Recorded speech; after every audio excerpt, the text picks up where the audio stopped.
Video games are expensive. But according to Steam's refund policy, Valve will issue a refund for any game you buy so long as it's been played for less than 2 hours. So I figured I'd play some games I've never tried before and review them based on first impressions alone. If for any reason a game doesn't impress me within the first 2 hours, I'll be refunding it. Welcome to today's episode of the Steam Refund Review. Good morning. You have been in suspension for 50 days. Yep, Portal 2, never played it. I know, I can't believe it either. And you're probably wondering how on earth I've never played Portal 2 before. I'm wondering the same thing. The only excuse that I have is that I grew up as a Nintendo gamer and didn't get into PC gaming until 2024.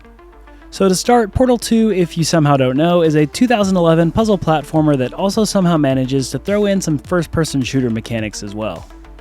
The Steam description for the game reads, "The perpetual testing initiative has been expanded to allow you to design co-op puzzles for you and your friends." I suppose this game is just so well known at this point that Valve decided the game doesn't even need a true description anymore, but instead just uses the Steam description section as a way to provide updates or patch notes to the players or something like that. We all know what Portal 2 is, there's just some crazy people out there that have never played it, like me.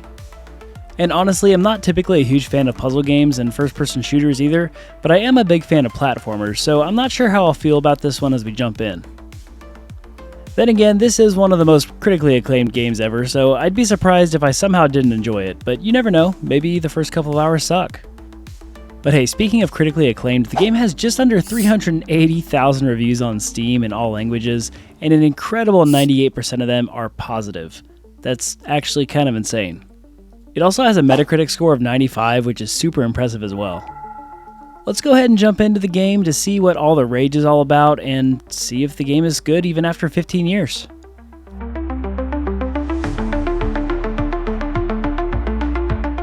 Alright, so what did I experience jumping into Portal 2 for the very first time?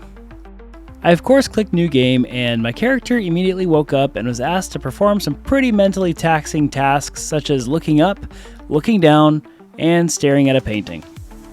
I then woke up again in what seemed to be a much later time and was thrown into a bit of gameplay in a very clever way. We'll talk a bit more about that in a little bit. And my initial thoughts of the game within just the first 10 minutes or so here is that I'm shocked that a game released in 2011 can still look this darn good and control this well. I mean, obviously it's not perfect as it's been 15 years, but I'd argue that you could probably convince someone that's never played this game that the game was made in like the late 20-teens. I mean, it looks about 10 times better than a certain game released in 2023, Lord of the Rings Golem. So, you know, that's something. Let's go ahead and dive in more to take a more in-depth look at the game.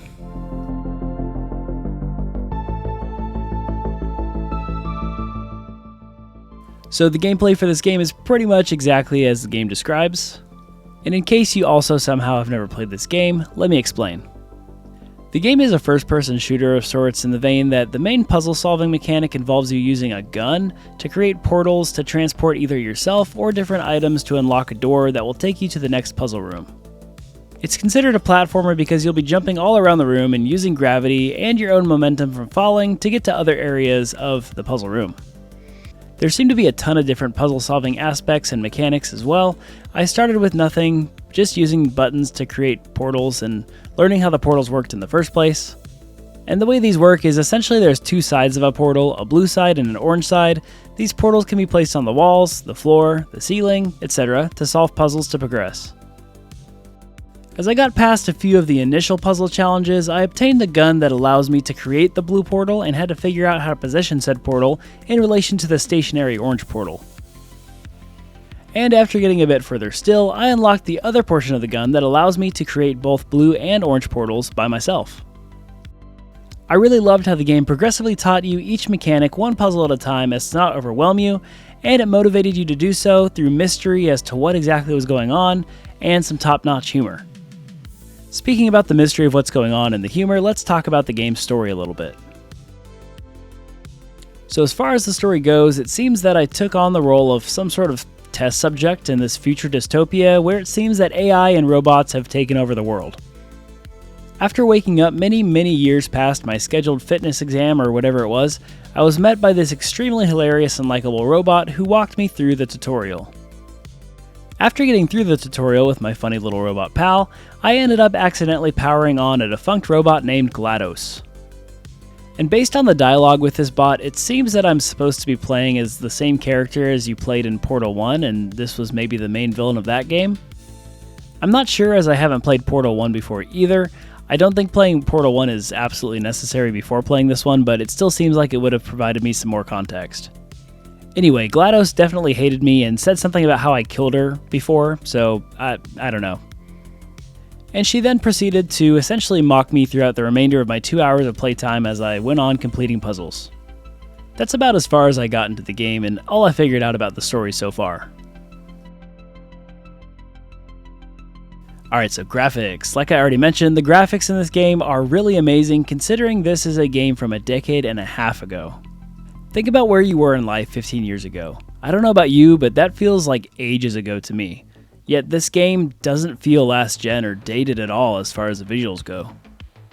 It's honestly really impressive that Valve was able to pull off a game looking this good all those years ago and still holds up to modern graphics.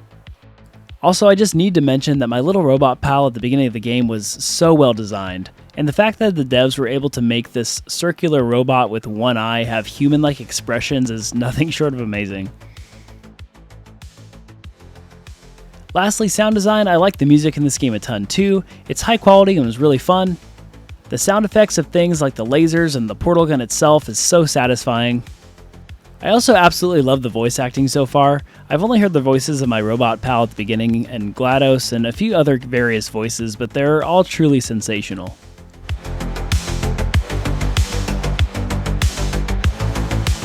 So what are my overall thoughts after just 2 hours of playing? This game sucks. Just kidding. I can totally tell why this game is a masterpiece. I'm honestly in awe of just how creative the devs are to be able to have designed these puzzles that are so genius, honestly. I've only experienced a little under 2 hours so far, and I'm literally already in shock at how creative the puzzles were. The humor was just so freaking good, too. I caught myself audibly laughing like at least 5 times. I can't see the humor ever getting old here. Quite frankly, I can't see anything ever getting old in this game. I can definitely see why it was such a hit in 2011 and why it's still popular to this day. Before talking about my final verdict, let's touch on the game's value for just a second. I'm not sure how much this game was at launch, but nowadays it's only $10 at full price in the Steam store, and that's honestly a steal. HowLongToBeat.com reports the game takes about 8.5 hours to beat and 22.5 hours to complete, which are some really pretty healthy numbers. Even without these numbers though, I'd say just go buy the freaking game. Because to rate it on a scale of 1 to 10 so far, this one easily gets a 10 out of 10 for me. Considering this is coming from a guy who doesn't typically care for puzzle games, this is really saying something. So hey, if you're like me and you haven't played this game yet, you owe it to yourself to pick it up and start playing today. If I said I'd be refunding this one, I'd also be checking myself into an insane asylum, because this game is clearly a masterpiece. I can already tell just based on the first 2 hours alone. So obviously, on my replay it or refund it scale, this one gets an easy replay it. Let me know what you think in the comments and let me know what game you want to see me play next. There are a ton of PC games that I've never played before, so just leave a comment. Thanks for watching, liking, and subscribing, and I'll see you in the next video. Okay, love you, bye.